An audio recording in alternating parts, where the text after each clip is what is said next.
Welcome back to another episode. Today we're prepping food plots for fall seed. Today's topic, we're going to be discussing creating food plots, more specifically creating food plots in the timber. If you guys have ever wanted to create a food plot in the woods, this is the episode for you. We're going to be discussing design, where to place them, and how much work it truly is to create a food plot in the timber. Currently we're standing in a new food plot. This is a small, less than a quarter acre food plot. We just finished this up this week. And we got plot start on the ground, and we're going to slowly start amending soil. We'll get fertilizer on here, and we'll get our fall seed in. When designing and creating a fall food plot in the timber, some things to think about are going to be, first off, location. That's number one. Can I access this food plot? Where is it in relation to deer bedding? Where is it in relation to like major ag fields, if that's the destination food source, or a hay field, depending on if you're like in cattle country.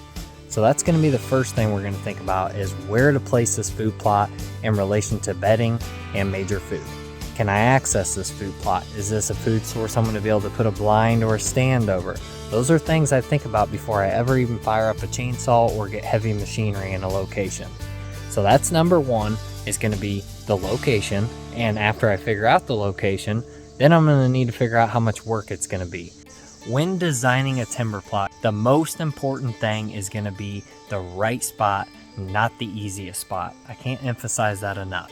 This was a ton of work. This brush pile here, this is a fraction of what we've had to do over the last 3 years to create these three food sources. This is a bunch of dead maple, some hackberry. This is nothing. This is the easiest of the three food sources. So the second thing is going to be, how much work is there involved in creating these micro plots or these timber food plots?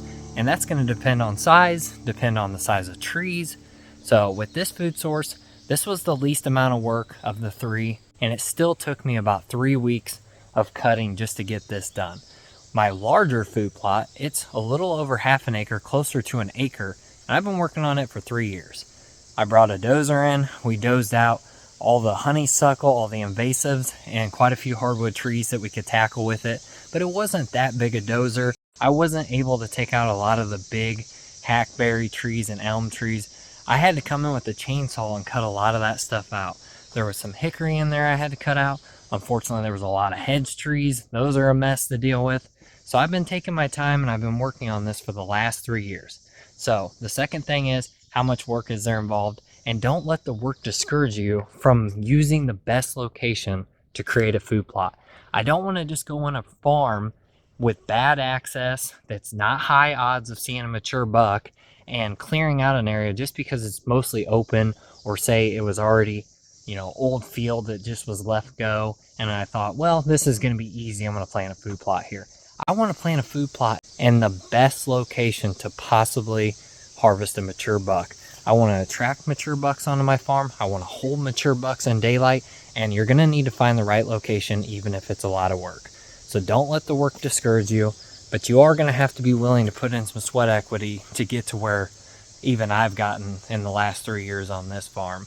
We're seeing a better age class of bucks on this property, and we're also keeping them here a lot longer, and I'm starting to get a lot of shooters in daylight, and that's going to make a huge difference come deer season.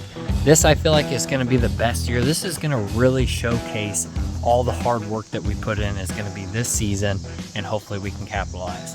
So first thing is going to be access and where are the deer traveling. Second thing is how much labor is there going to be involved. And then the third thing when creating a timber plot is going to be to remove the canopy.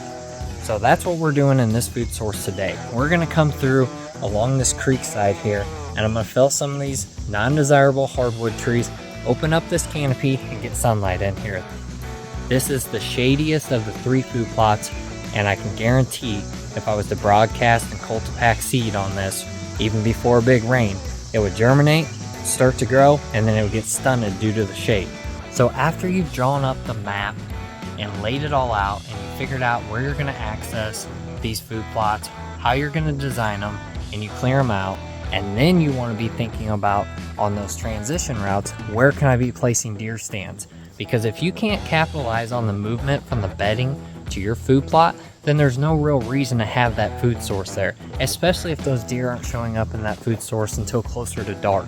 I want to be able to capitalize on the food, in between the food, and even all the way up into the bedding. By creating multiple areas that I can hunt deer, it's going to increase my chances of harvesting a mature buck. It's going to give me more opportunities throughout the year, and I'll be able to change my tactics based off the time of season. If you're thinking about creating a timber plot on your property, these are the 3 things to think about before you ever run a chainsaw. After all, if you don't take the time to open up the canopy, all that hard work, all that time and labor and money you spent clearing this area out is going to go to waste when you don't have quality food on the ground. To hold and attract deer for the majority of the season, you need quality food.